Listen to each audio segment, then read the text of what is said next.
Monetizar é um desafio, porque eu diria que o mercado ele ainda não é maduro o suficiente, sabe? Eu estava falando para você aqui que em 2014 estava começando uns amigos meus que já estavam na internet a ganhar dinheiro.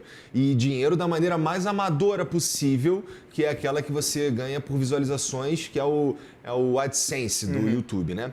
Você faz as visualizações, você recebe ali um dinheiro que tem uma participação no que o Google vende de propaganda, da pequena parte das visualizações que você faz que aparece um anúncio.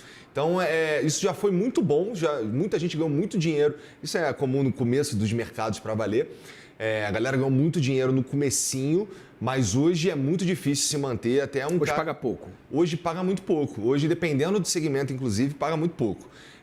Varia. Então, se a gente estiver falando de um canal que está criando conteúdo sobre mercado financeiro, ele tem um CPM mais alto, sabe? Porque as empresas que estão colocando dinheiro naquilo ali tem uma diferença de público e tudo mais.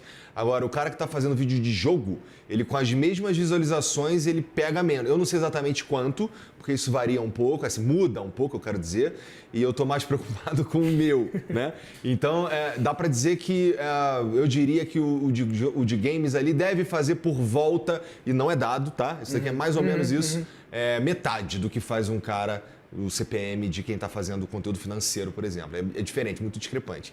Então, um caminho comum de conseguir se monetizar, que é o caminho que a gente vai também bastante, é o caminho de encontrar parceiros mesmo e procurar marcas que queiram entregar uma mensagem usando a nossa máquina de mídia, né? E isso daí dá para fazer em vários níveis, né? Então dá para você fazer com uma galera que é uma empresa grande, dá para você começar uma excelente dica é correr atrás de startups, porque os startupeiros eles estão sempre procurando alguma maneira de pôr o produto deles mais em evidência e alguns acordos são às vezes melhores com esses caras. E tem também um jeito que ele é de certa forma seguro, mas não é livre de riscos também, que é monetizar a própria audiência. Esse eu acho, cara, que é uma tendência, porque o mercado, falando especificamente do mercado de podcast, eu acho que o mercado de influência, eu não gosto muito desse nome, mas o mercado de economia criativa, ele ainda vai crescer bastante. Então, mas você sente que o cara está disposto a pagar por conteúdo hoje em dia, nesses ditames da internet? Como assim? Se você oferecer para o seu inscrito no seu canal, falar assim, paga R$5 por uma inscrição por conteúdo especial do Flow. Esse cara está disposto a pagar por esse conteúdo? Cara, eu acho que são perfis diferentes. Primeiro, de bate-pronto eu responderia que não. Não acho que isso é cultural do brasileiro, né? Especialmente por conta da realidade de escassez que a gente vive na sociedade de uma forma geral, mas essa pergunta seria um sonoro sim se a gente tivesse em mercados mais desenvolvidos como o dos Estados Unidos, né? Que esse mercado já existe lá há muito tempo. Falando português, além de tudo, né? Esse é um desafio. Ainda tem isso. Mas eu acho que por conta de como o mercado está se estabilizando, falando especificamente dos podcasts, eu acho muito difícil que surja um novo programa com uma proposta mais generalista de conversar com todo mundo e que seja muito grande, consiga muitos inscritos, muitas visualizações. Esse barco específico eu acho que ele já passou, a menos que seja um fenômeno. É muito mais difícil hoje o caminho, porque já tem o Flow, já tem alguns outros, né?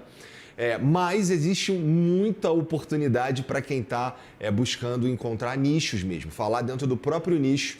E o podcast como ferramenta, especialmente para ganhar dinheiro, para fazer negócio, ele tem muito a agregar nisso, cara.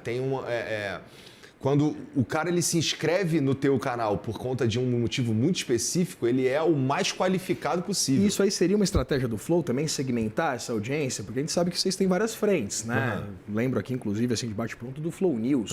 Busca exatamente esse segmento da galera que está atrás de notícia. É uma estratégia do Flow segmentar os seus conteúdos, fazer uma série de caixinhas ali? Cara, é uma estratégia do Flow fazer isso, com certeza. Mas a gente está mudando um pouco o como. A gente ao longo do tempo, o YouTube, isso é uma outra característica do nosso mercado, que meio que a plataforma ela muda de vez em quando, né? Então, agora ela está, inclusive, numa fase muito boa, muito mais estável do que era quando eu comecei. Quando eu comecei, tinha várias mudanças ao longo do ano, e a gente só percebia que estava tendo algum tipo de atualização porque começava a dar tilt na plataforma. Tu não conseguia subir uma thumbnail, por exemplo, uma capa de vídeo. Tu não conseguia ver exatamente os números de visualizações. Ele começava a travar, dar um tilt. Hoje está muito mais estável. Eu acho que esse modelo de entrega dos vídeos, ele, apesar de ter vários lados nefastos, para o que se propõe a plataforma, eu acho que eles chegaram onde eles queriam. Estou dizendo que é o ideal do ponto de vista humano.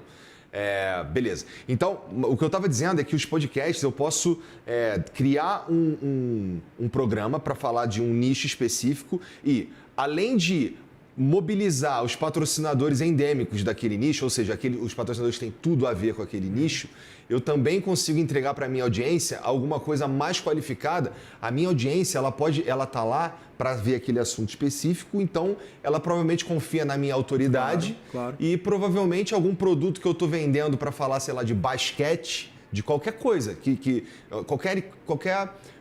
qualquer nicho que você consiga se posicionar com autoridade, eu quero dizer.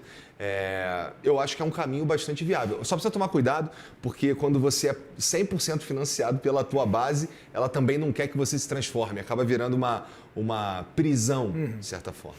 E aí, são 6 milhões, né, de seguidores. Quase 6 milhões, Quase 6 no milhões canal principal do YouTube. Eu queria entender, exatamente pensando em rentabilizar esse conteúdo. É muito discrepante se a gente pensar na publicidade programática, aquilo que vem de views do próprio YouTube, por exemplo, com aquilo que vocês firmam para mostrar no canal como um oferecimento ali. Eu queria entender exatamente qual é a discrepância desses dois. Olha, com certeza é bastante receitas. discrepante e faz sentido que seja bastante discrepante mesmo, porque...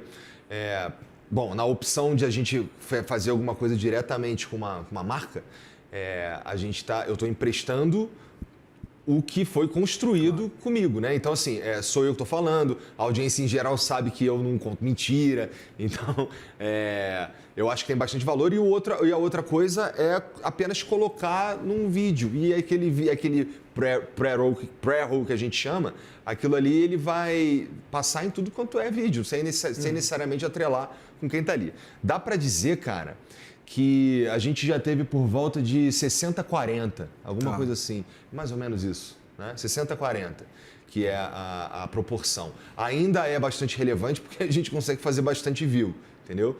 Mas está por aí. E essa discrepância para quem tem menos views é evidentemente muito maior. Igor, pensando em estratégia de negócio agora, via curto, médio, longo prazo, para onde quer ir o Flow? Cara, a gente quer se consolidar cada vez mais como um lugar na internet. Bom, vamos lá, falando do ponto de vista filosófico, idealista, do fundador que queria ter o sonho de alcançar um lugar e um pouco menos de negócio, daqui a pouco a gente fala de negócio, eu queria alcançar um lugar que a gente conseguisse fazer com que as pessoas conversem. Do ponto de vista ideal, do que eu acredito, do que eu gostaria que acontecesse, eu percebo que tem muita dificuldade das pessoas sequer se prestarem a ouvir alguém que ela minimamente discorda. Entende isso? Então, com frequência, eu sou chamado, por exemplo, assim, no mesmo programa, pelo mesmo argumento, eu sou chamado de petista e de bolsonarista. Eu também, todo mundo aqui, tá tudo certo. Então, isso diz pra gente que a gente está indo por um caminho legal, mas isso mostra também uma certa doença da sociedade. Porque a incapacidade de ouvir o cara que pensa um pouquinho diferente de você já é um problema. Que eu pego esse cara e coloco ele dentro de uma outra caixa que, na maioria das vezes não é verdade. Exatamente. Agora, do ponto de vista de negócio, cara, a nossa ideia é fortalecer o que a gente faz de melhor, tá? Então, eu estava te falando que a plataforma muda de vez em quando. E a maneira que a gente estava usando para expandir e criar esses nichos que a gente também estava falando antes, era criando novos canais, né? E quando a gente criou outros canais, a gente verticalizou eles. Era por duas razões. A primeira, que a plataforma funcionava, a gente não tinha tanta certeza, até hoje não tem, ninguém sabe direito como funciona o algoritmo, mas a gente sabe algumas coisas que vão indicando pra gente o caminho. Então antes, se eu fosse falar de um assunto diferente, se eu fosse falar de games, eu ia ter que criar um canal de games. Se eu fosse falar de esporte, eu tinha que criar um canal de esporte separado, porque senão a audiência não se identificava. Eu quero ofertar isso para um determinado público. Exatamente. As coisas eram assim. Que a gente, mas isso foi mudando e a gente está percebendo que dá para colocar dentro do canal principal. Então, para mim, faz mais sentido, por exemplo, trazer o Flow News para dentro do canal do Flow e produzir esse conteúdo de lá. né? Então, assim, a gente expande, a gente ataca esses nichos, hoje com muito mais cuidado, eu diria. Quando a gente começou, que a gente era o primeiro, e além de tudo, a gente estava plantando mato para ir capinar depois, a gente tentou, a gente fez, acelerou e idealizou vários programas.